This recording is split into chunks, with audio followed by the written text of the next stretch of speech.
ज्योतिष सिंह से नाराज है पवन सिंह की मां, यानी ज्योतिष सिंह की सासू मां। दोस्तों बता दूं, हाल ही में ज्योतिष सिंह गई थी काराकाट, जिस दौरान ज्योतिष सिंह की काफ़ी सारी वीडियो फोटो वायरल हो रही है। और इसमें एक वीडियो ऐसी भी वायरल हो रही है जिसमें ज्योतिष सिंह पवन सिंह की मां से बात करना चाहती हैं, लेकिन पवन सिंह की मां ने कोई उनको रिस्पॉन्स नहीं दिया। वो हंस भी रही हैं, फिर भी पवन सिंह की मां ने ज्योतिष सिंह को देखा तक नहीं।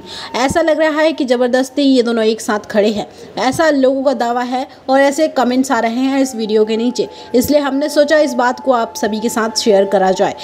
ये फ़ोटोज़ और वीडियोज़ देखने के बाद आपको क्या लगता है? क्या सच में पवन सिंह की माँ ज्योतिष सिंह से नाराज़ है, या खफा है, या दुखी है किसी कारणवश? आपको क्या लगता है? कारण ये भी बताया जा रहा है कि ज्योतिष सिंह की वजह से ही बीजेपी में पवन सिंह को टिकट नहीं मिला, क्योंकि ज्योतिष सिंह ने काफ़ी सारा इल्ज़ाम लगाया था पवन सिंह पर।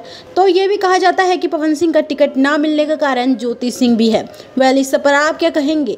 क्या सच में पवन सिंह की मां ज्योतिष सिंह से नाराज़ है? नीचे कमेंट बॉक्स में ज़रूर बताइएगा। मिलते हैं नेक्स्ट वीडियो में, तब तक के लिए बाय बाय।